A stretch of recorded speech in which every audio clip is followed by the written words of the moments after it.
You're listening to NGSC Sports Radio. Hear us live on ngscsports.com, where you can get awesome analysis for all things sport.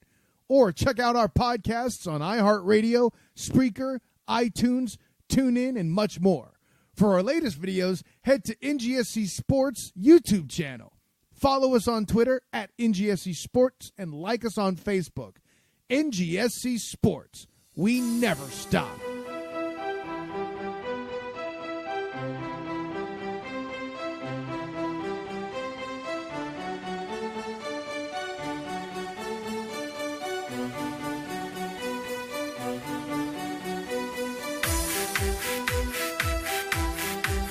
Not only that, it gave us Al Bundy's immortal jokes. I would start with: a fat woman came into the shoe store today.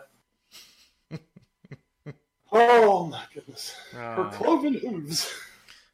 It gave us Karen Peralta, so that's great. Oh, I mean, it was such an amazing show, and it couldn't even get close to being on regular television nowadays. Because everybody's feelings would be hurt by It's too edgy. It's too edgy. It has to be on the FXXXXXX. Well, they play it a lot. WGN of all channels plays it a lot. You can always catch on WGN and TBS at like 5 in the morning. WGN, no longer the home of the Chicago Cubs. Don't forget, that was a Chicago show. So. Oh, was it? Yeah, it was based in Chicago. Oh, so it was in the Family Matters cinematic universe. Yeah. Could have been. You have to think about that one for a second. I had to think, but different networks. I was trying to think. I was thinking they crossed over with somebody, but I can't really remember.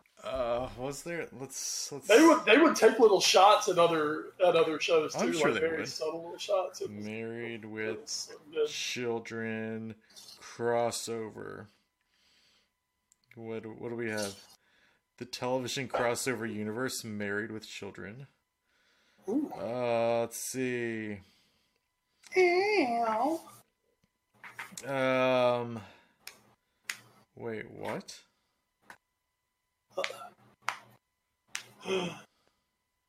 What is it?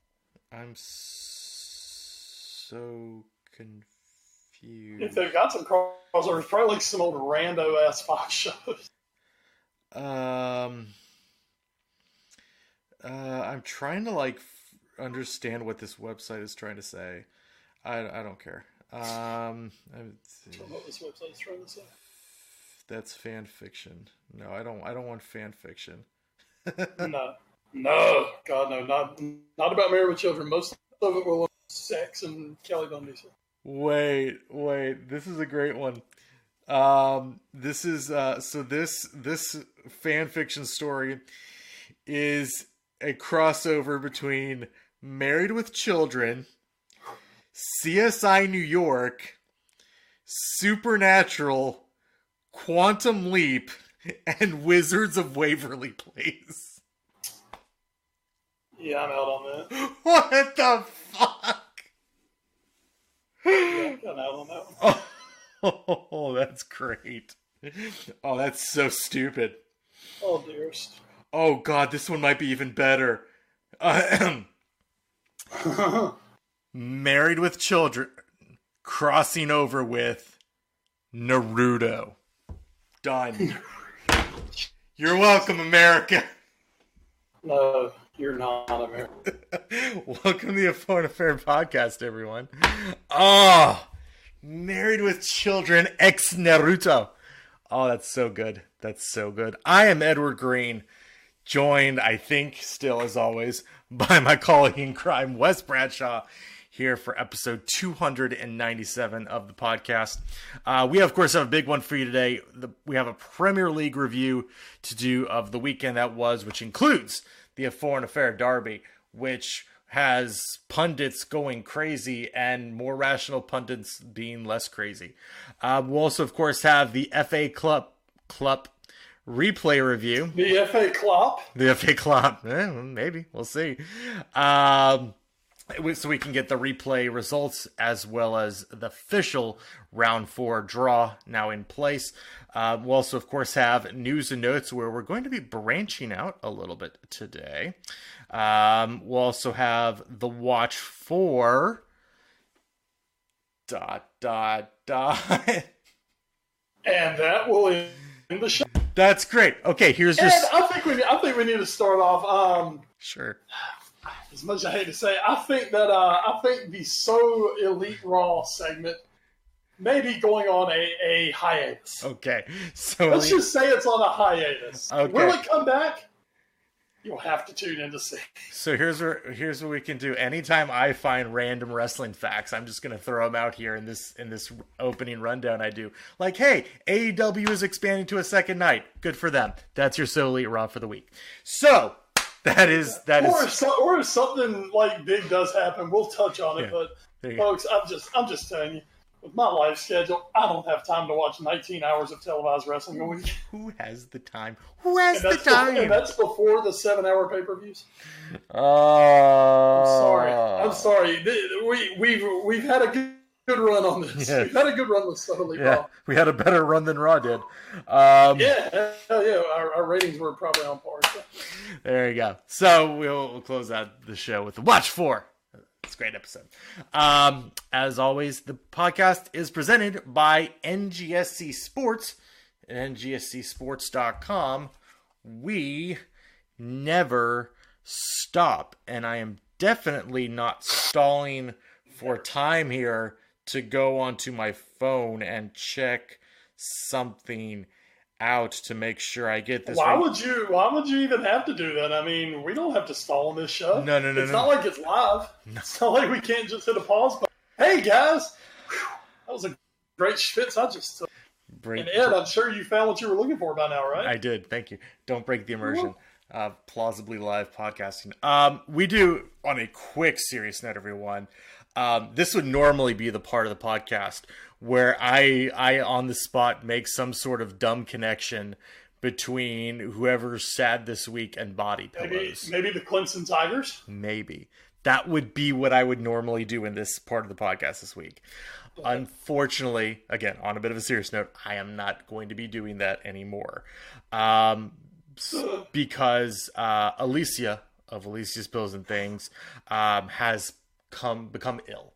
And unfortunately will no longer be presenting the podcast for us.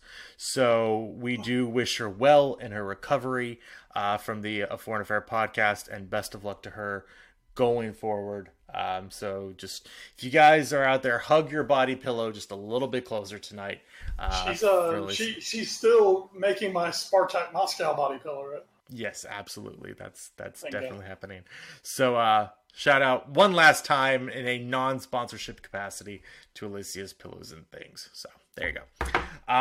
So let's get into the pod for real skis as we head on here. First, we start on Friday because it was Friday Night Football on NBC Sports. Sheffield United, what a season they're having. That's a hell of a jingle you got there. Thank you. Carrie Underwood can buy it for $20,000 if she wants. I don't know why she would do that. Oliver McBurney, he can also buy things now because he is scoring goals, and he scored the one for Sheffield United against West Ham on Friday night's match, as Sheffield just continue their ascendancy up the Premier League table. They're up to 6th place. Spoiler alerts when we take a look at the table.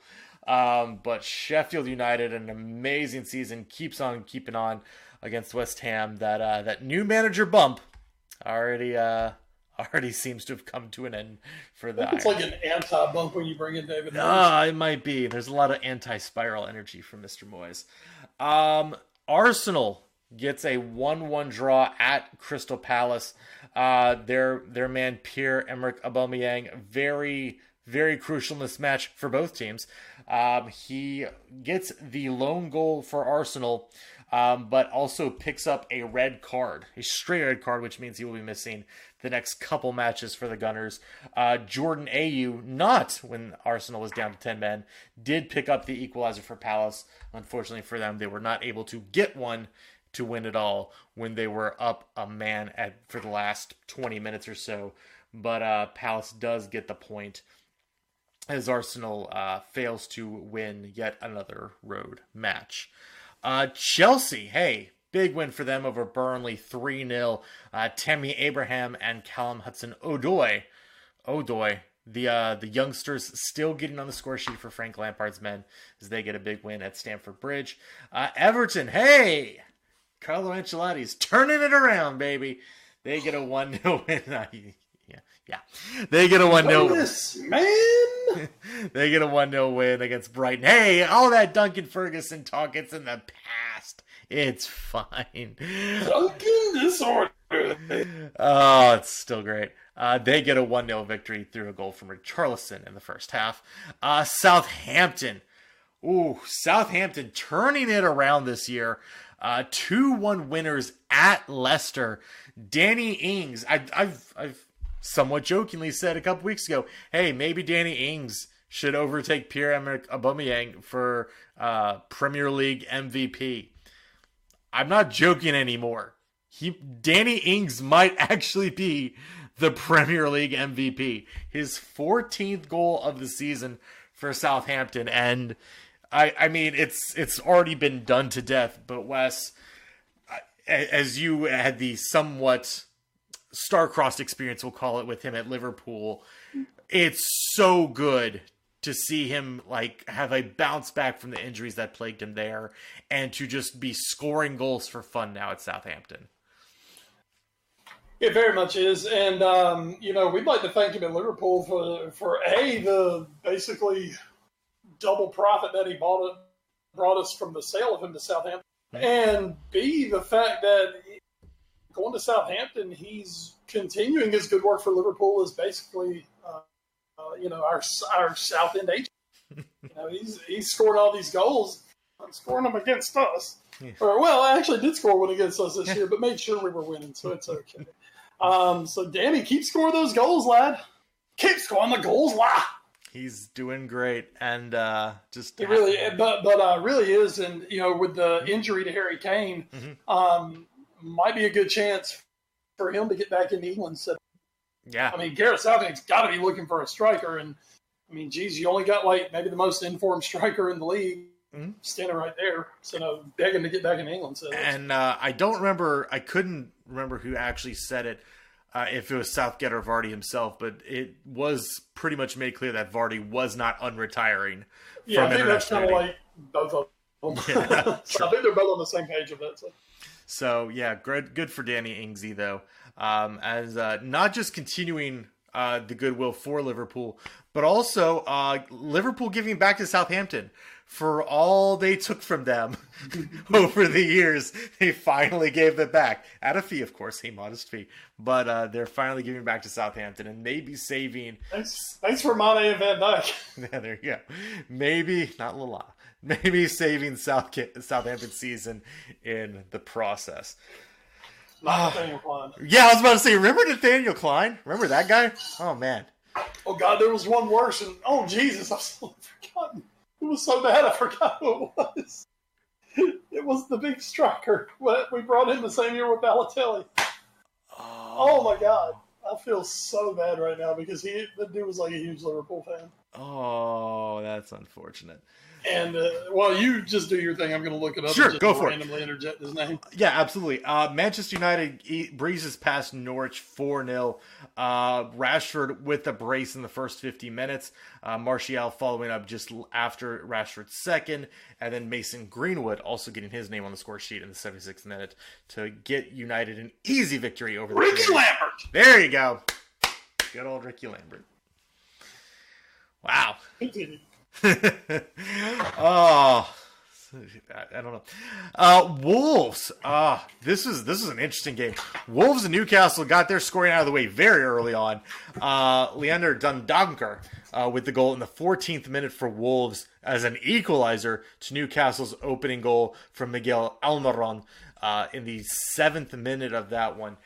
So Wolves trying to keep up the pace as with the Europa looming in the next couple weeks here, Wolves trying to solidify themselves in the top half of what is becoming a very congested table if you're outside of the top three.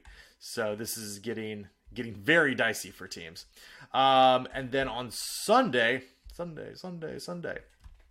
Watford very important win over now what I think we can call a Bournemouth in free fall. 3-0 victory for Watford on the road, thanks to goals from Anthony Decore, Troy Deeney, and Ricardo Pereira. With this, Watford has jumped out of the relegation zone, and Bournemouth has jumped right in. So this was a huge match for both clubs. And Wes, we sort of touched on it a little bit.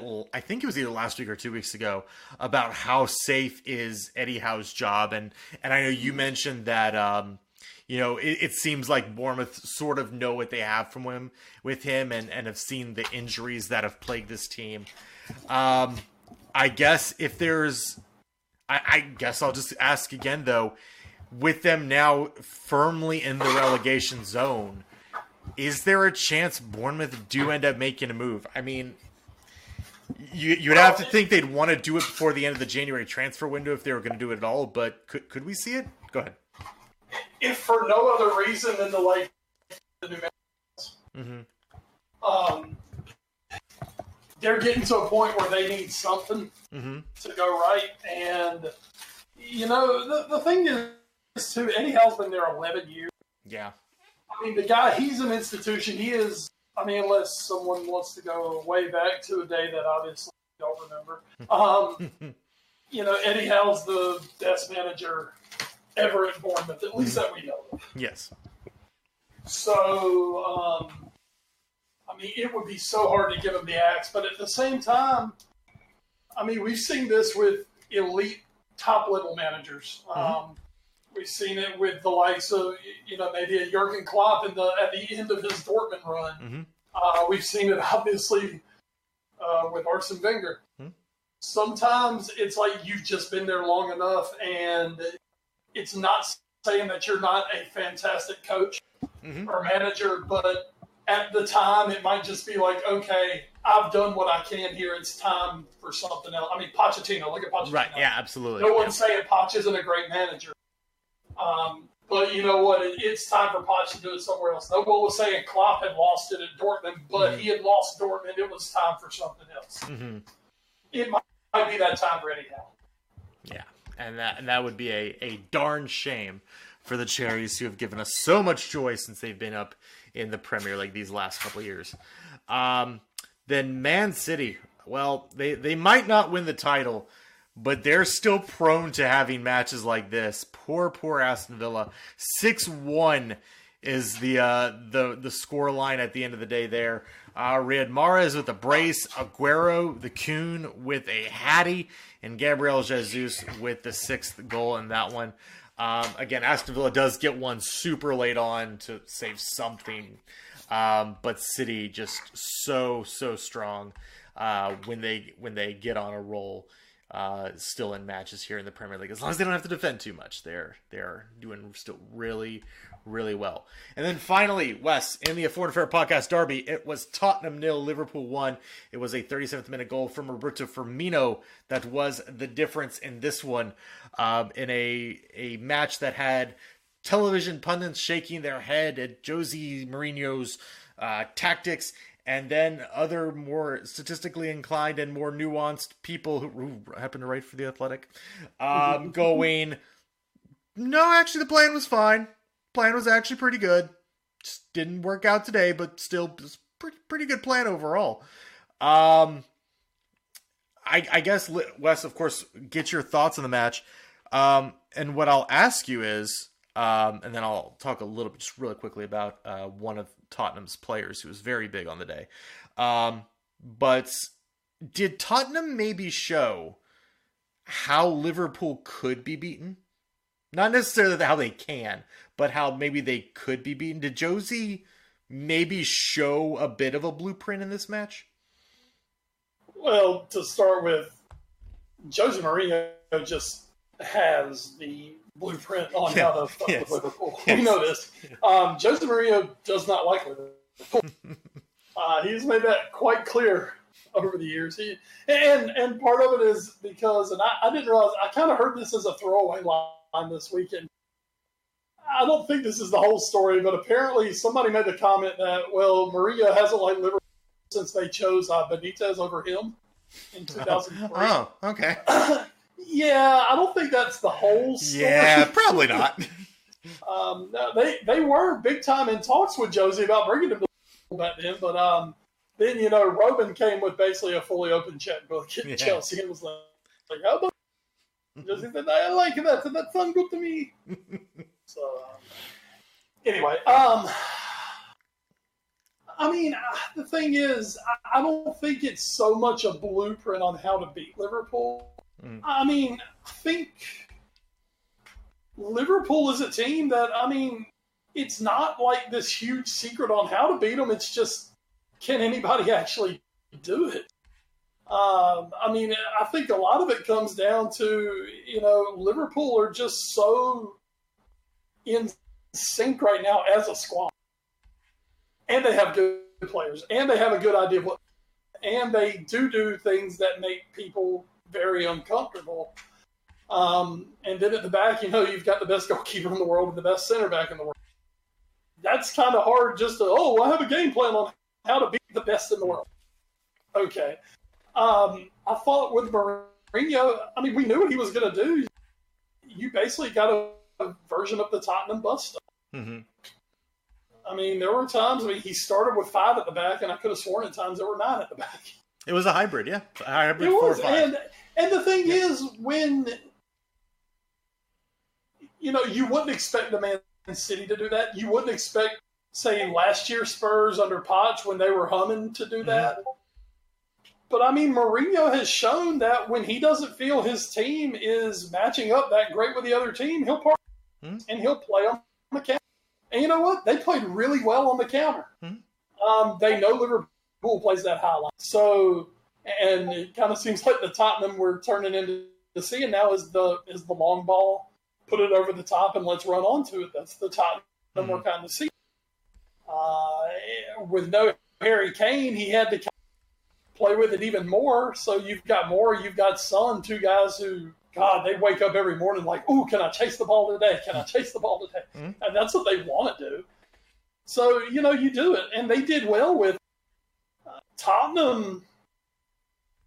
Tottenham would have well deserved a match. And I would have had a huge argument of Tottenham taking all 3 points in that match. Yeah, just real quick. I'll just interject real quick. As expected goals have become a more sort of broader use stat, more to that point, because I did see a lot of people responding to Liverpool or to people's analysis of, well, Josie kind of got it right actually. A lot of the answers were, well, they didn't win though, and I'm like, oh, okay, that's dynamite analysis, very, very results oriented. But I did also see a lot of people say, well, Liverpool should have had like 2 or 3 by the time like 30 minutes were up. And just we say that a lot. We say that a lot. We do. Yeah, go ahead. But just according to like the expected goals, now whether you trust that or not, that's totally up to you. But Liverpool 1.78 expected goals, almost 2, but not quite. Tottenham 1.1 expected goals.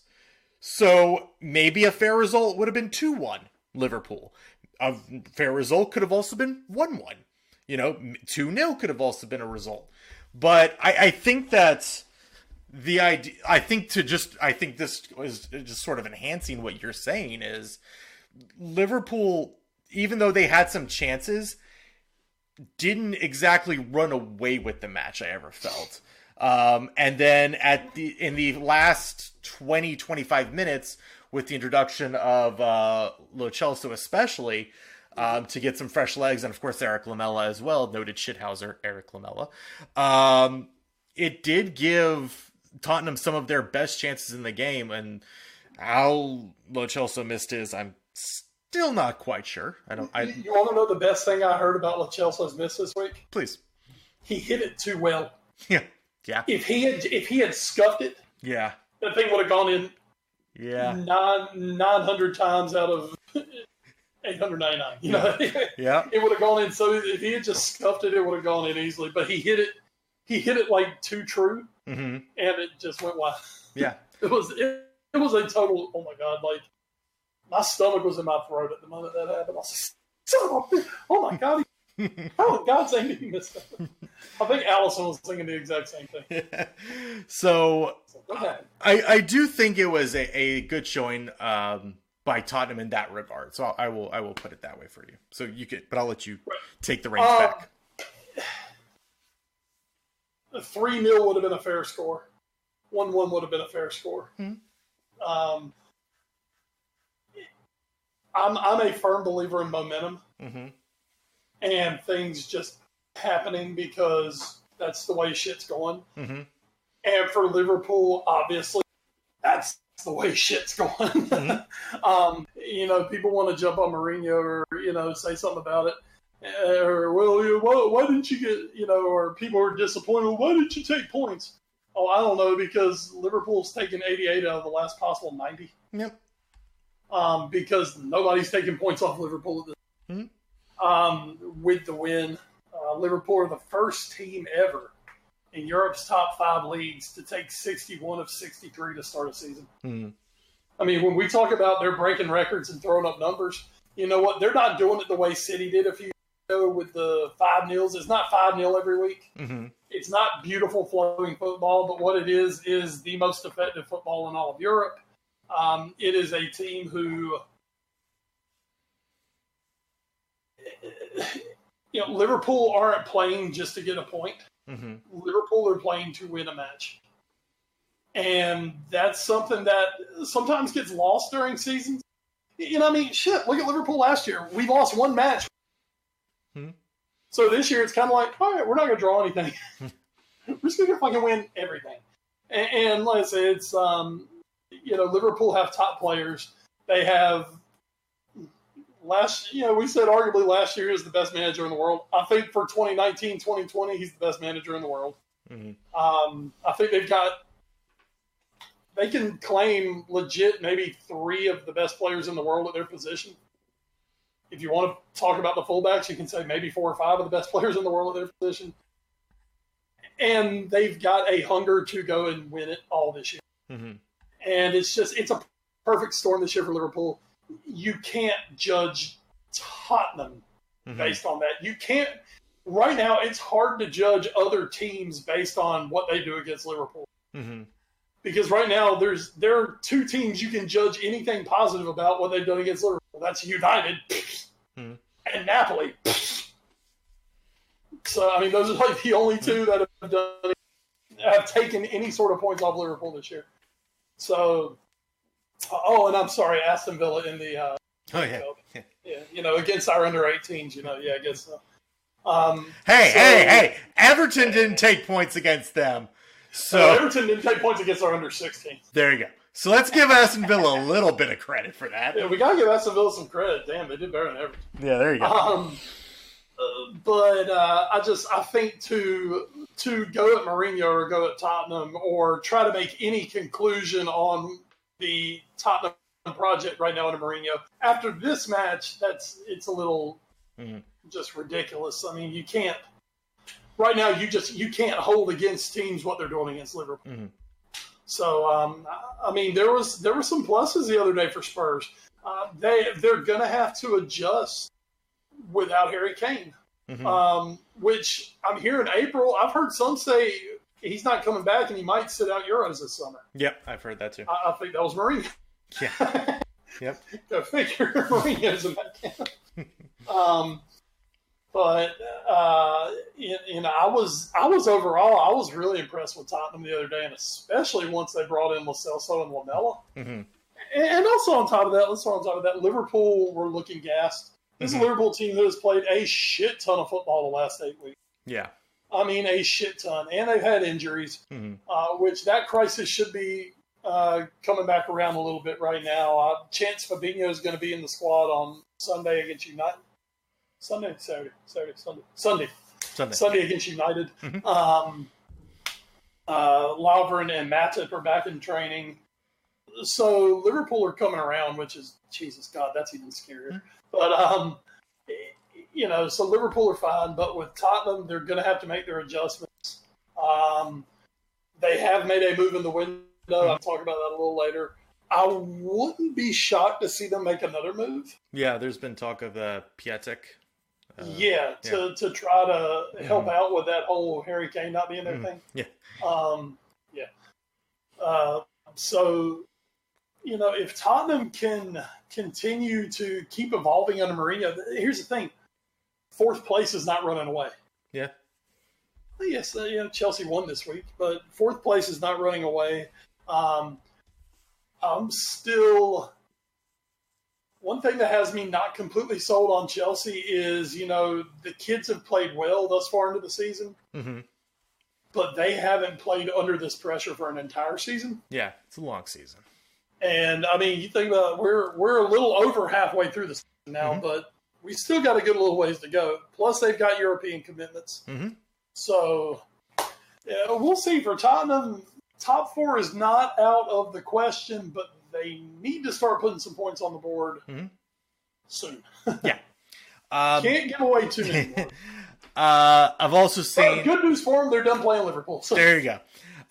Until, of course, we meet in the FA Cup. We know how much Mourinho loves the FA Cup. So Spurs fans, fingers crossed. Yeah. You might try. Suddenly you give a shit about the domestic trophies again. I also do want to say there's been a lot of talk online about, Mourinho, the Spurs can't keep a clean sheet. What? Mourinho's lost the plot. It's Spurs have actually improved significantly in terms of shots allowed and expected goals given up and things like that under Josie. The difference has been there's just still been brief individual errors that seem to always lead to a goal. And those can't really be fixed until A, a lot more time gets put in on the training ground, or B, just completely new players get brought in. But there is a shift in defensive presence under Mourinho. It's just not coming through in clean sheets yet. But it does look like it is coming along slowly, but it is coming along. I will also say, Giuseppe Tanganga. Wow. What a time to start off your Premier League career. That was, as Josie said after the match, Sadio and Salah, they know him now. That was a very good performance from that young man and a very big match. Also followed it up with a pretty darn good showing against Middlesbrough in the FA Cup in the week. This kid could be something.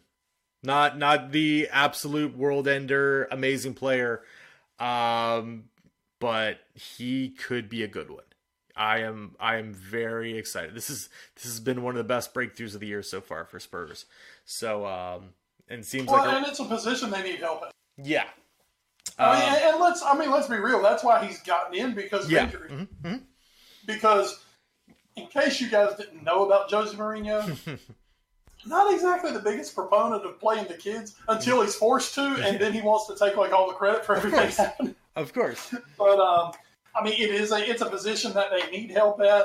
It's a position long term that they need help at. Mm-hmm. So hopefully this kid can come in and really turn into something for Spurs. And maybe we could shuffle Danny Rose on out sooner than later. Deceptively fast is Tanganga. Deceptively fast for a guy that big.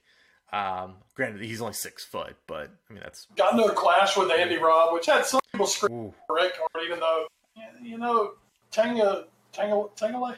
It was how do I say his name? Tanganga. Tanganga. Yeah. He was late. Andy Robertson already got to the ball, and Tanganga came in late. So I didn't think it was a yellow card. I didn't think it was a yellow card, and apparently the official didn't either. It was an unfortunate hit, but you know what? Give the kid credit. He was back up and he kept playing, and he played fine after that. So I think the one, not that I would necessarily agree it should be a red. I think the one concerning thing about it was Robertson went in studs up, which is not a great look.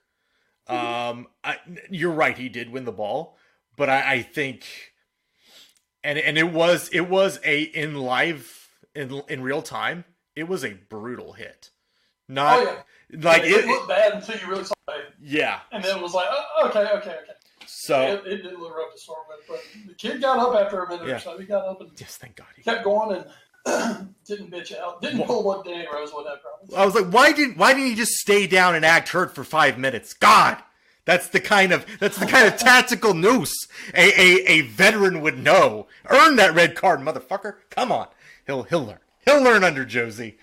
He'll learn.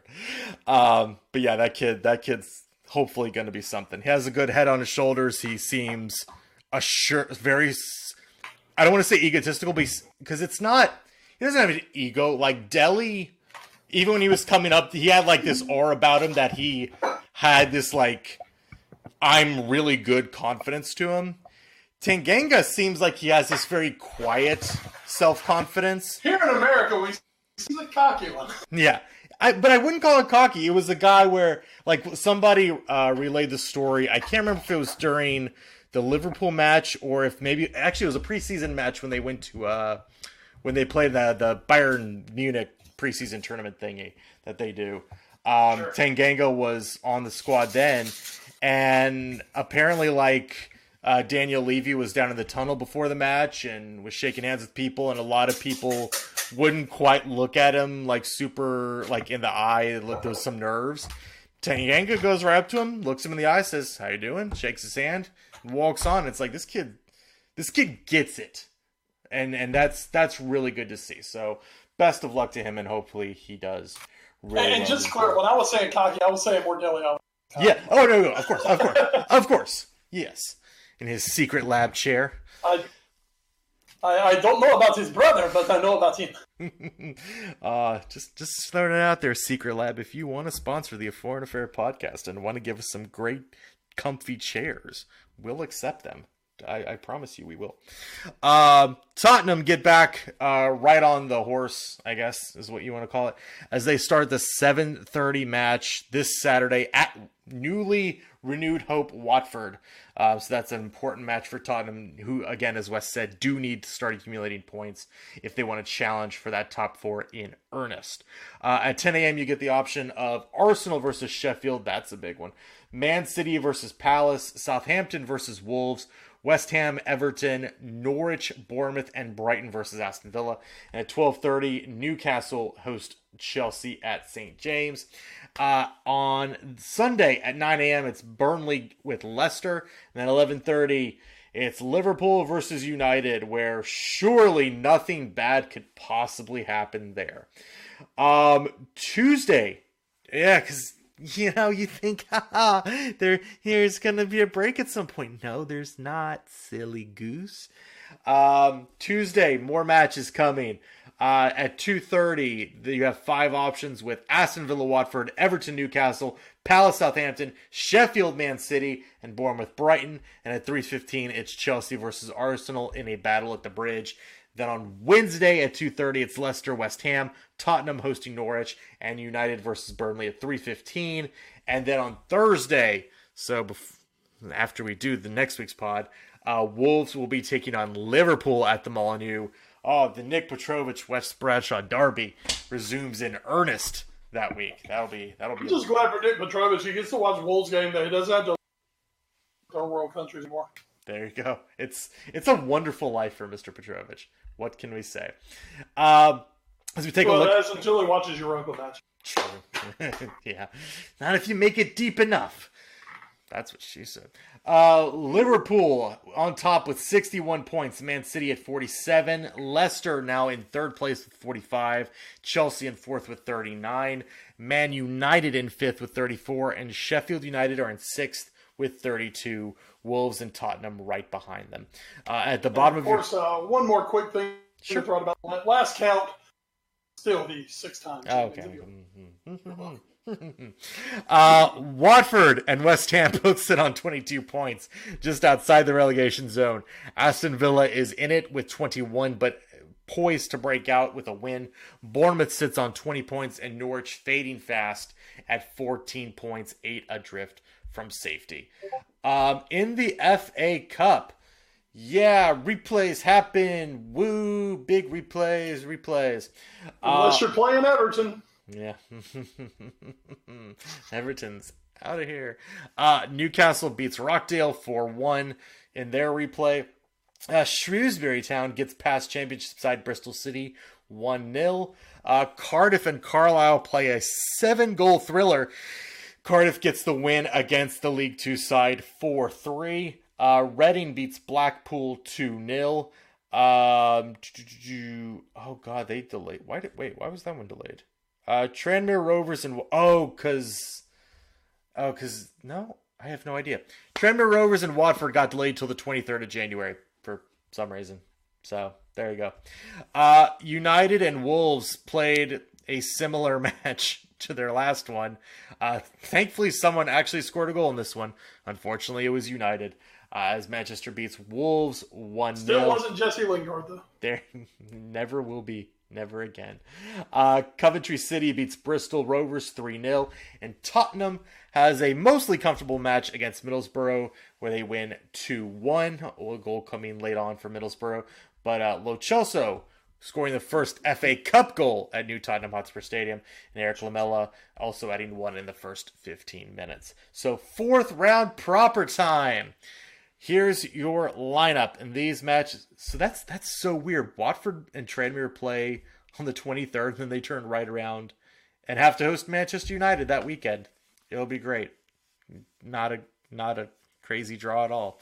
Again, Northampton plays Derby. QPR takes on Sheffield Wednesday. Brentford hosts Leicester. Southampton and Tottenham will clash at St. Mary's.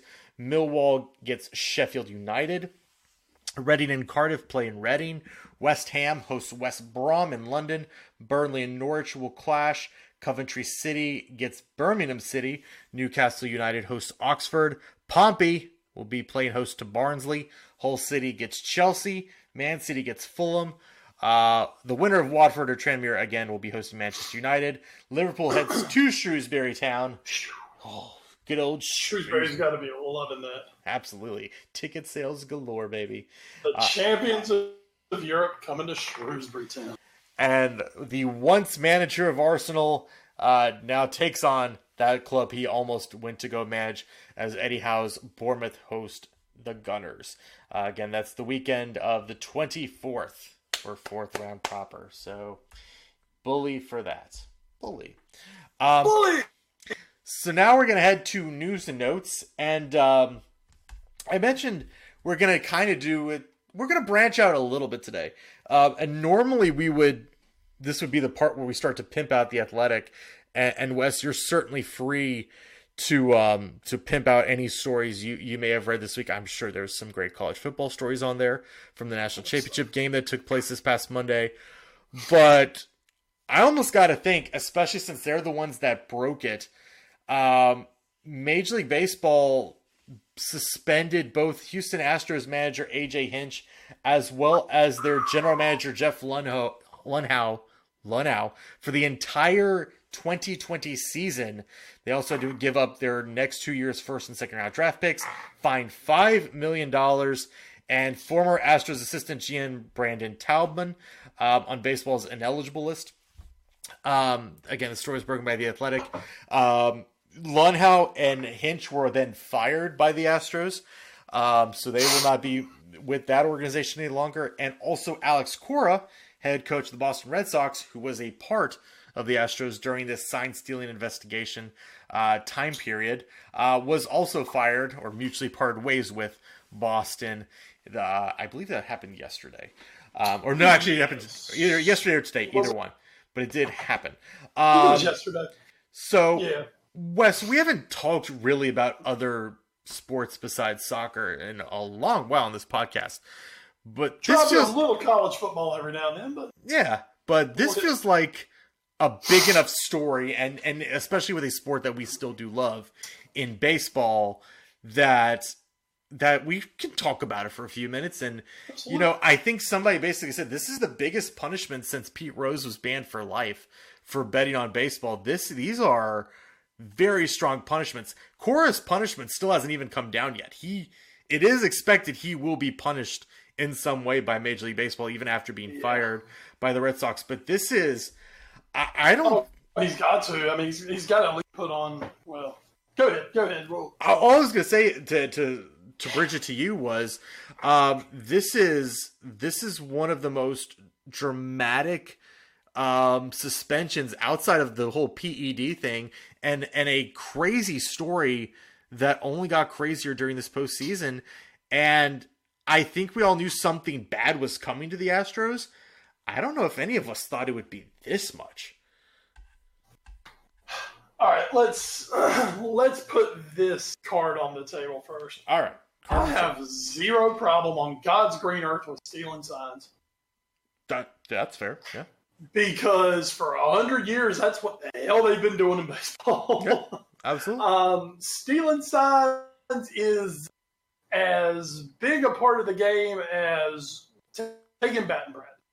Because your job is to win the game, and you do that by any means necessary, any means legally necessary. Let's put it that way. That'll kind of go into our next part of this.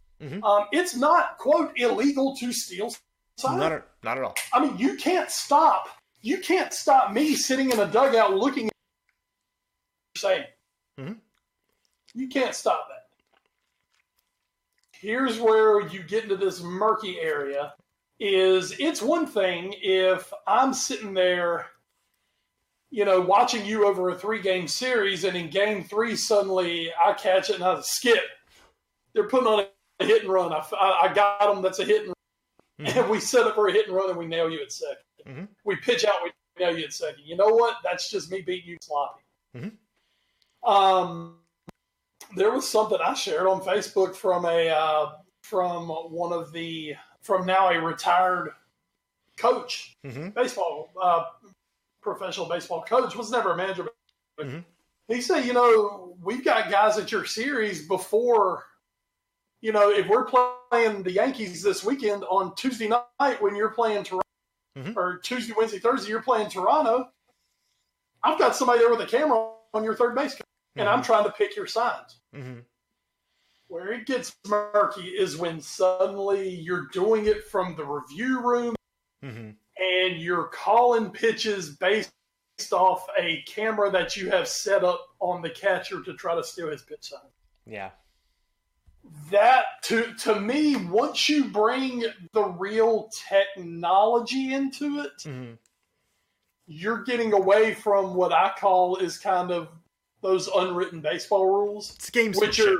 Which are, yeah, that's exactly the word, gamesmanship, which is, kind of like, I'll kick you in the leg, you kick me in the leg. Because you've got just as good a chance to do it as I. And I know you're trying to do it. That's why I'm constantly mixing up my shit. I'm doing all these things. One of my best friends, baseball, Britt Johnson.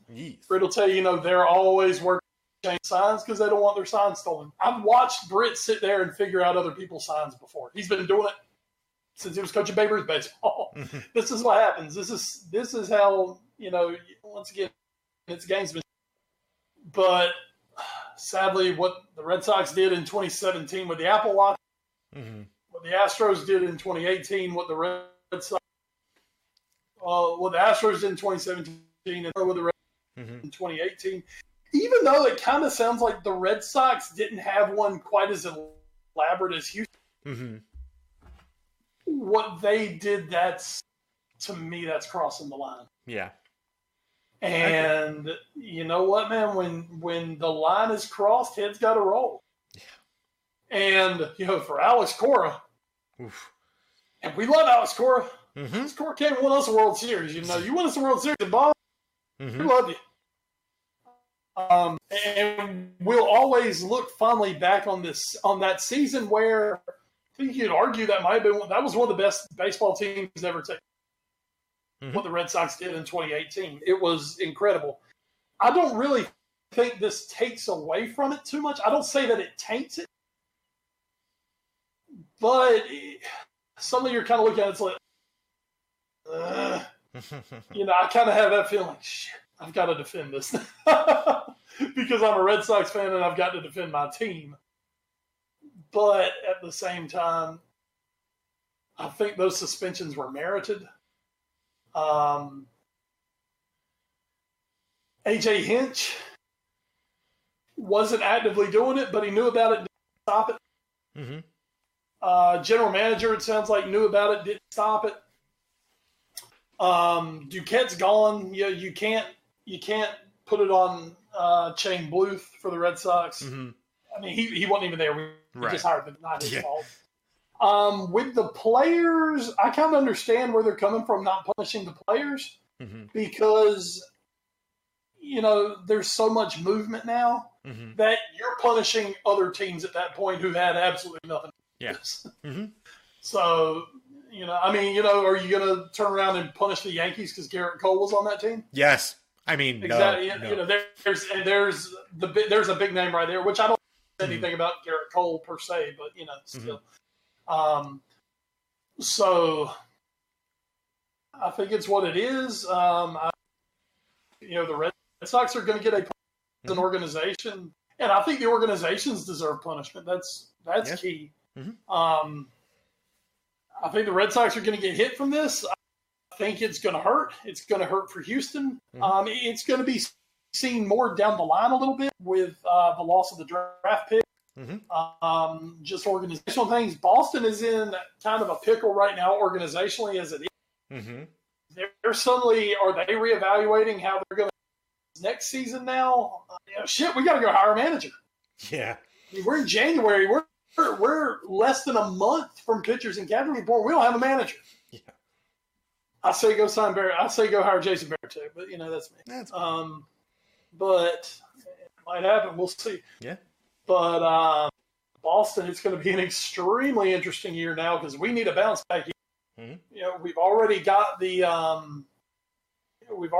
whole Mookie Betts thing hanging over us right now. Are we going to cut payroll? Now with the fact that we're going to be with draft picks and things are going to be going on anyway, maybe just push all our chips to the center of the table and go all in this year. Maybe. And then try to get under the payroll next year. There's so many questions. And with Houston, I think Houston's getting a little more tame at this point, even than the Red Sox, just because of kind of how deep this goes. Where are they going to go in the future now? It is a lot of big questions. And, as you said, we like to pimp our out. There's an article, I haven't read it yet, but I've got it saved. Steve Buckley. Mm-hmm. This is the worst Red Sox offseason since 1919. Oh, shit. Well. And, of course, the year we sold Babe Ruth and started the 80-plus year curse. Yeah. So, let's kind of hope the Red Sox haven't sold their soul here. Hey, well, don't worry. The Red Sox, Steve Buckley also posted an article just 4 hours ago on The Athletic titled, Perhaps Shane Bloom Provides Red Sox a Ray of Hope from Inside Cheating Quagmire. Oh, so there you go. Oh, by the way, just to throw one more thing in there. Hey, Carlos Beltran. Yeah. Hey, Mets, get yourselves drug into this shit show. Oh, that hire didn't last long. Because you're the Mets. Of course it had to happen.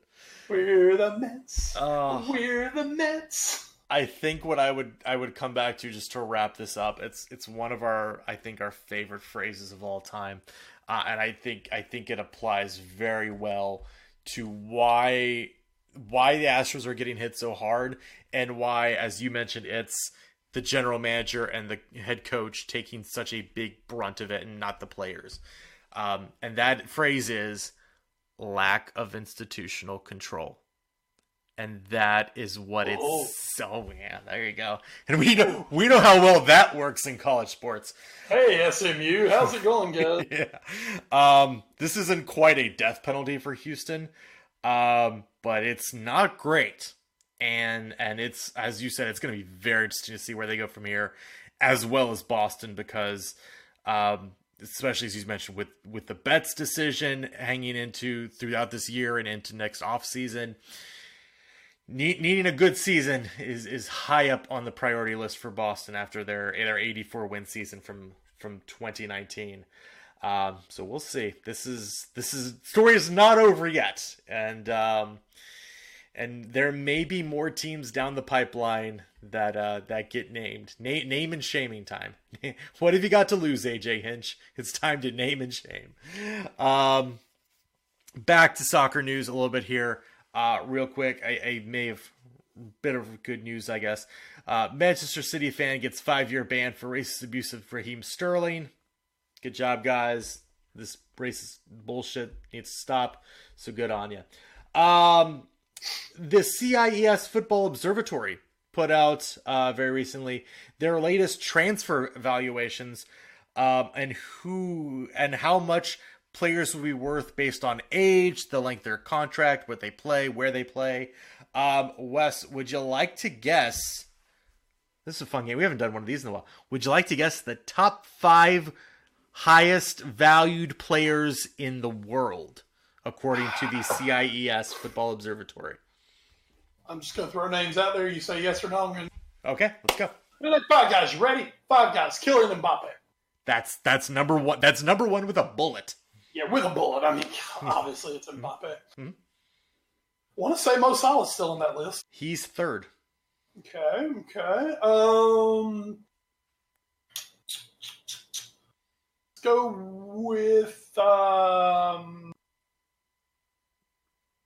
with the kid at Atletico that they just signed. João Felix. João Felix? He's on the list. I need to count real quick. 5, 6, 7, 8, 9, 10, 11, 12, 13, 14, 15, 16, 17, wow. 18th. Wow, okay. That's not fun. Still valued at 100 million euros, but that is 18th on the list. He's still good. He's still good. Mm-hmm.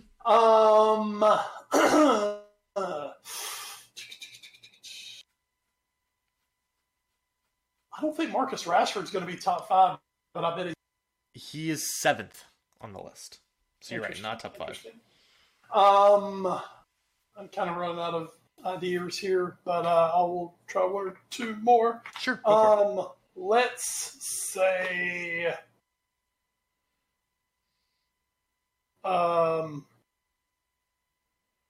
Trent. Is Trent up there anywhere? Trent is 15th. 15. Okay. Where the offensive guys are. Mm-hmm. And you notice I'm not saying the old Messi Ronaldo because I don't think the value on those is going to be that high because of their age. I will say Messi is still in the top 20. Ronaldo is not. Still figure Messi be up there just because he's still freaking Messi. Mm-hmm. But, yeah, he's 8th. So he's 8th. Okay. Yeah. Okay. I'm done. All right. Just because I'm wasting too much time now. That's fine. 2nd is Raheem Sterling. Actually, I can see that with his age. Yeah, and what he's doing.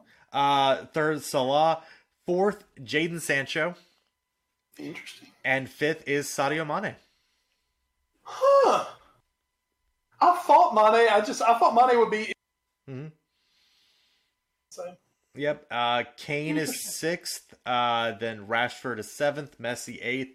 Griezmann 9th. And Lautaro Martinez is 10th. Interesting. On this list over at Inter.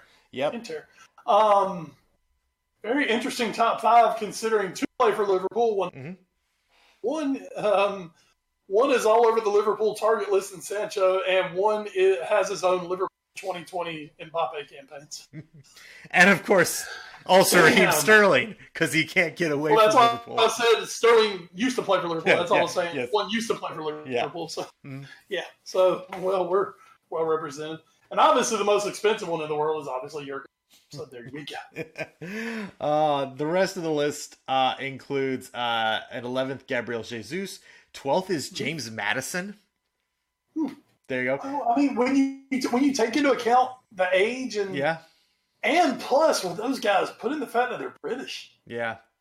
So that's a premium. That's got to be Raz at 2 and Jadon Sancho at 4. That's the British premium because they're gonna go high. Yeah. Plus, they're like Madison's contracts through 2023, so that's really good. Timo Werner right behind him, and then it's Firmino and Alexander-Arnold behind them. Wow, Bobby's up there. Interesting. Yep. Richarlison is just above Tammy Abraham in 17th. Then João Felix, and then 2 interesting names to round out this list of the top 20. 19th. Neymar. still mighty enough. have fallen. Yeah. He's still, And number... he's still up there because Barcelona are going to pay That's for true. him. Because Barcelona is so well run at this point. Well, we'll get to that in a second. Yeah, exactly. And then in I will give you, and then we'll move on. I will give you one more guess, and I will give you a hint. Okay. The 20th person on the list. He formerly played at Manchester United up till this year. God, not Lukaku. It's Romelu Lukaku. Oh, Jesus. No Paul Pogba in that list. No Paul Pogba on this list. None. But Lukaku. I'm curious what. Yeah. God. Gross. Yeah, that's. I guess part of it is because his contract runs through 2024. Yeah, I guess because he just signed the new. Yeah, and he's only 26 at the end of the day. I mean, he's still got a little bit of time left. But yeah, this is very interesting. Yeah, I mean, it's an interesting list when you. Mm-hmm. That you stuns a lot of people because they're Messi. No, because you're not starting a team with Messi, right? No, you know? I mean, unless you're looking to just start your FIFA team. Unless you're Inter Miami, yeah. Yeah, exactly. Oh yeah, no, Inter Miami. But yeah, you know, when you really get into this, you're looking for that longevity. Mm-hmm. So personally, I'm looking for Alisson Beck because he's a gorgeous man and the greatest goalkeeper who's ever lived. Of course. You know me, folks. I'm not biased. No, not at all. Our final story is that Barcelona team. They earlier this week sacked their head coach Ernesto Valverde with cheese. Doing it on Monday. Former Real Betis manager Quique Setién will be replacing him in Barcelona. I think one of the comments I read was kind of surprising this didn't happen after the Liverpool debacle last year. But it does kind of seem like the year before. True. But it does. Running the opposite. It does kind of seem like Valverde always was managing this club for a long time with a vote of low confidence, and finally they just realized they had to make a move going to this Champions League knockout stage stretch. And I guess, Wes, we'll see how this Setién does for Barcelona, one of the biggest jobs in the world. And, of course, no Luis Suarez for 4 months. Yeah. So, hey, welcome to the team. But you had Messi, so we expect you to win everything. Yeah. As for Setién, they say that his style much more meshes with Barcelona than Valverde ever did. Mm-hmm. That was one big knock on Valverde. Mm-hmm. You know, they lost that fluid, beautiful passing game that they believed in. You know, really, when you look at 40-plus years of Barcelona, the name that started it all was Johan Cruyff. Yeah. And, I mean, you could still see Cruyff's game when Guardiola was taking over Barcelona. That was the famous Barcelona, La Masia, all those things that they did. Mm-hmm. It all ran off of Cruyff. Mm-hmm. And then suddenly Valverde came in and it was like, who's Cruyff? And he didn't believe in that, so they changed. And yes, they've still gotten a lot of good results, titles, but they are not the team that they want to be. And apparently, Quique is a big-time disciple of Cruyff. Mm-hmm. So, you know, it might be the beginning of seeing maybe the style of Barcelona, the Barcelona grown to know, I wouldn't say how much we love Barcelona, but, you know, for a lot of people, that was the Barcelona. So, I mean, as far as the timing, the time of year that it is, I don't know if this is going to be the long-term solution at Barcelona. But maybe this is the solution to kind of get them back.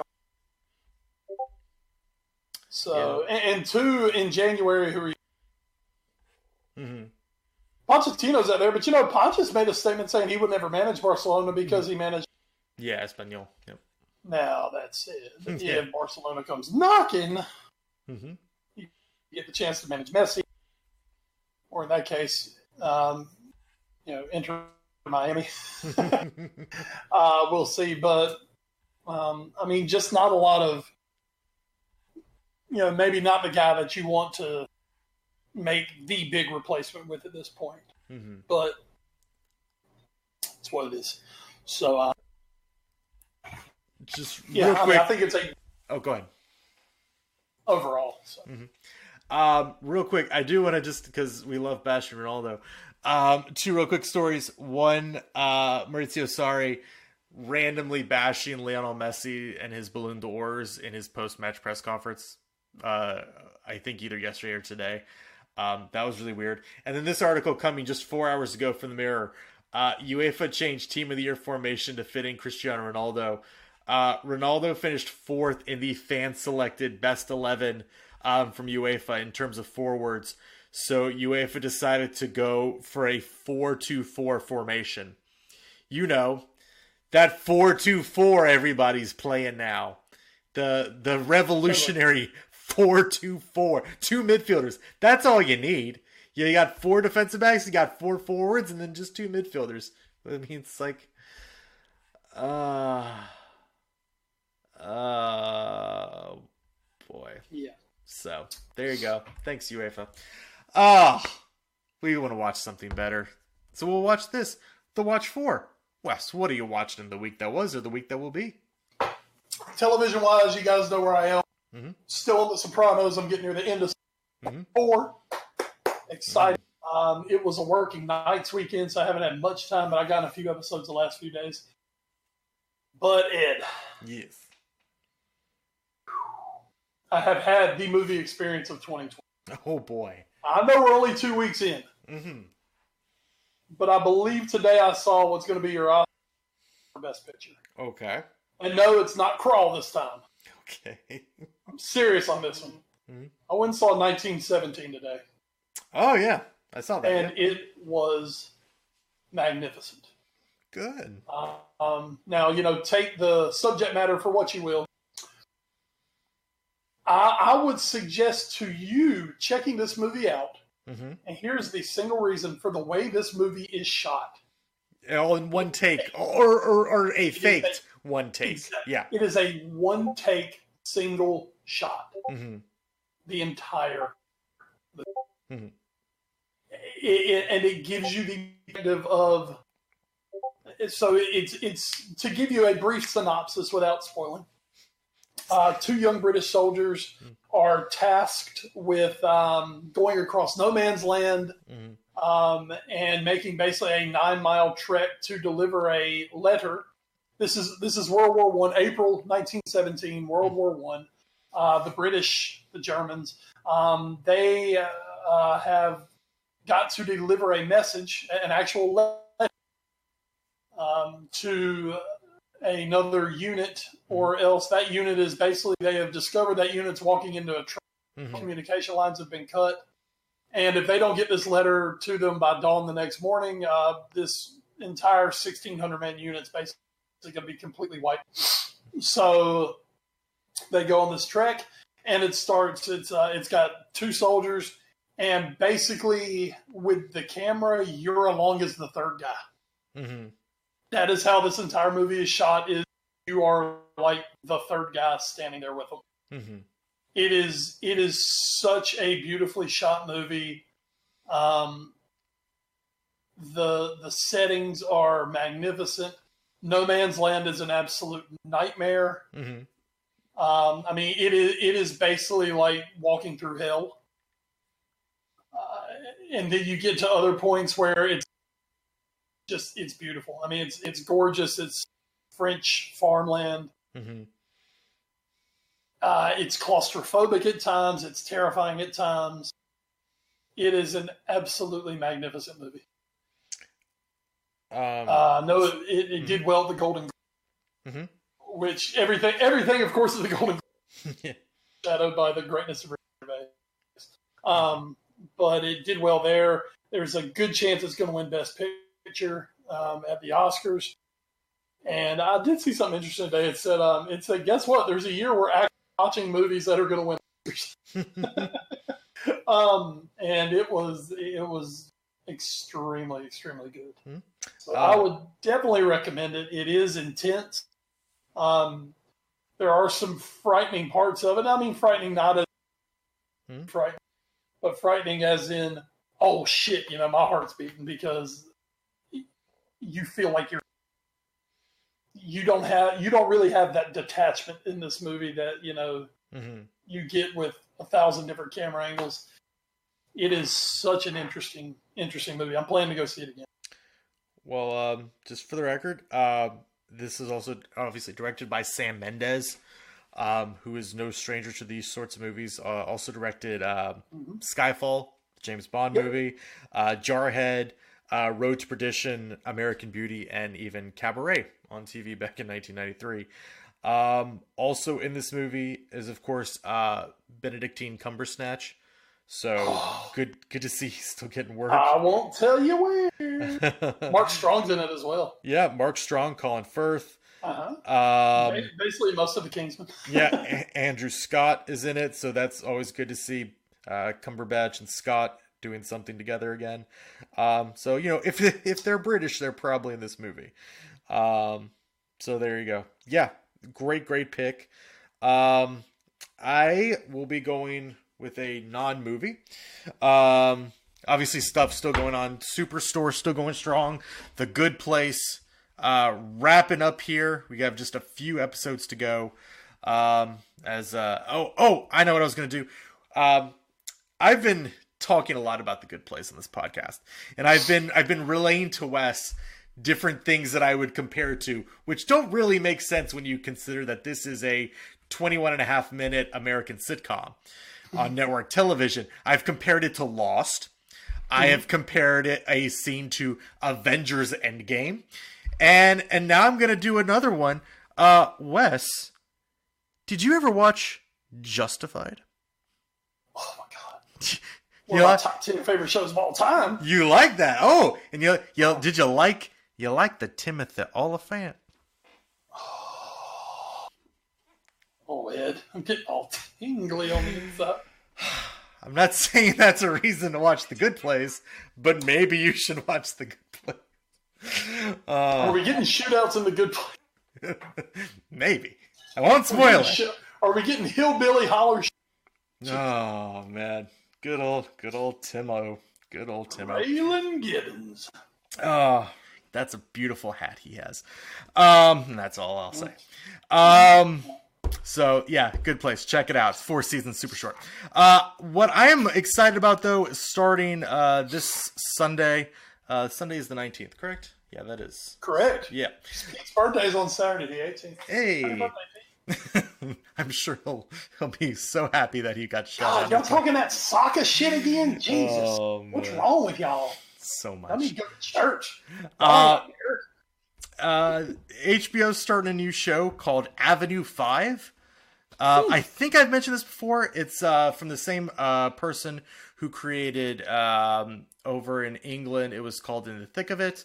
And in America, he created a show on HBO called Veep with Julia Louis-Dreyfus playing the vice president and all sorts of crazy shit happening. Basically, it was, as from what I understand, it was a better version of House of Cards. So that's good, because House of Cards is terrible.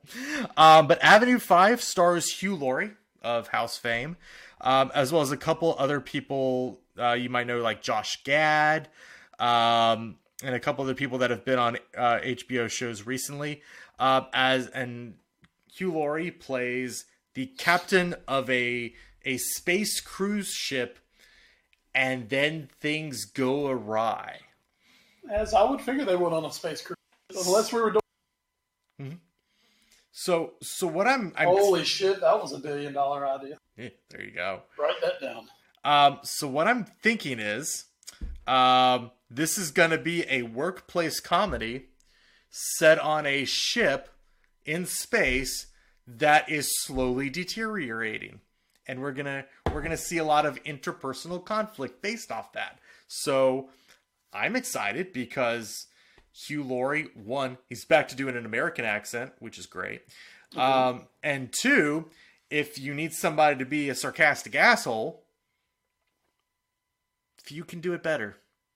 You're right about that. Few can do it better than Hugh Laurie. So I'm excited about Avenue 5 and to see how that does. Maybe Josh Gad will also burst into song and start dancing like a snowman. We'll have to. Oh my God, you're bringing up literally like one. I guess I still have to watch Frozen 2. I'll get to that eventually. I have Disney Plus. It'll be on there shortly, I'm sure. But that is going to do it for this edition of the Foreign Affair podcast. Once again, thank you to NGSC Sports. You can find them on the social media as well as us on Twitter. We are at AFA Pod. Wes, you are? I'm at Wes Bradshaw 21. I am at Edward Green. You can also find us on Facebook, Instagram, and YouTube via our parent show, the All News Sports Show. And you can also email us at allnewsportshow@gmail.com. Thanks to all our podcast providers, including podbean.com, Stitcher, Spreaker, iHeartRadio, the TuneIn Radio app, Google Play Music, and the iTunes Music Store. So I'm thinking we'll be back next week, although I also don't know if we're due for another. Next week I'm going to have the Anfield Corner. All right, so next week will be Anfield Corner, which is great because it's a busy week. So you'll get a double. Oh no, you won't get a double Anfield Corner because they won't have played by the time. We don't play till Thursday. So. Yeah. So hey, you won't get that. Yeah, I'll also talk about some other stuff. As Wes mentioned, stuff we didn't really get to today. Tottenham did make us a loan signing, bringing on from Benfica Gedson Fernandez on an 18-month loan. Not the other Fernandez. Not that one. Not Bruno. We'll see how this guy does. He had kind of fallen out of favor at Benfica, but he's still pretty young. So there are people who think he could have a really, that going to Spurs playing for Mourinho could really revive his young career. If anybody knows how to handle young talent, it's Jose Mourinho. So he is an incubus. And really, one other quick story we didn't actually get to, because I guess this won't matter for another 10 months. But AFCON 2021, it's going to be in the middle of the Premier season. Wes, I'm sure you have thoughts on that. Fuck you, Africa. He means We're AFCON, not the continent. I'm not. No, you AFCON. Continent, love you guys because you love Sadio, you love Mo, and you love Navi. Those are my boys. I can't lose them. Damn it. And Joel. Oh my God. It's all of them. All of them. Shit. Well, we better damn win everything this year. Yeah. Well, I mentioned that because I knew we could get in there and I could sneak it in right here at the wire. And before we get out of here, Wes Bradshaw, if he has anything else he'd like to add, because I think I know where he's going to go with this. What else can I talk about? Ending with the Louisiana State University Tigers being crowned your national champions. And oh my goodness, what a season they had. 15-0. And buddy, I think after this playoff, there is absolutely no one who can say that this team didn't deserve to win the national title. I think my favorite post-athletic story was a Stuart Mandel. It's called A Perfect LSU Season and a Perfect LSU Quarterback, even if he doesn't think so. Joe Burrow, my sweet Jesus, Joe Burrow, 61. He threw 60 total touchdown passes this year. Set an NCAA record. Ran 5 more, so was responsible for 65 touchdowns. Wow. The second best all-time completion percentage, 76.3. Oh my! Second best all-time. The dude was magnificent. He did it against a straight. We're the defending national champ. So, he beat Alabama. They did it, man. They did it. Ed Orgeron, I built up his point. No one had any idea. It was absolutely fantastic. And we've already got some good old posts where that absolute Mensa member, Odell Beckham Jr., decided on camera to start handing out $100. Yeah, boy. It's like, dude, this is your alma mater. Are you literally within minutes of idiot? And then, of course, you get people in line. Well, I don't understand what the big deal is. NCAA rules, geniuses. Does anyone not pay attention that when bad things happen? Shit, I'm a Miami fan. I know all about that. Yeah. Oh, man. So, anyway, but LSU national fourth friend of mine in Louisiana who's trying to call them the greatest college football team of all time. I get where you're coming from. You might have just had the greatest college football season of all time. Mm-hmm. But, buddy, until your third string is chock full of NFL All-Pros like the 2001 Miami Hurricanes, don't try to tell me it's the best college football team of all time. There it is. There it is. There it is. And there's my second there it is of the show. Gotta bring it back to the U. You knew where I was going with that. Of course I did. We all did. We all did. We expected this. You knew I was bringing up the 2001 Miami. Oh, man. Anyway, all right, but yeah, that's all I have Anfield Corner for this week. And then we'll be back to doing live. And after we go off here, you and I will have a quick chitty chat. Okay, well, we will get right to that. As we say, bon noite from the A Foreign Affair podcast, and then say goodnight to all of you. And as always, stay safe and enjoy the football. And good night, Baton Rouge. I can't remember the French for it right now, but let the good bon terre roulé. Fuck. Yeah. Oh, why do you do that? Now it's gonna bother me. I mean, we can find it really easy. Nah, it's too late.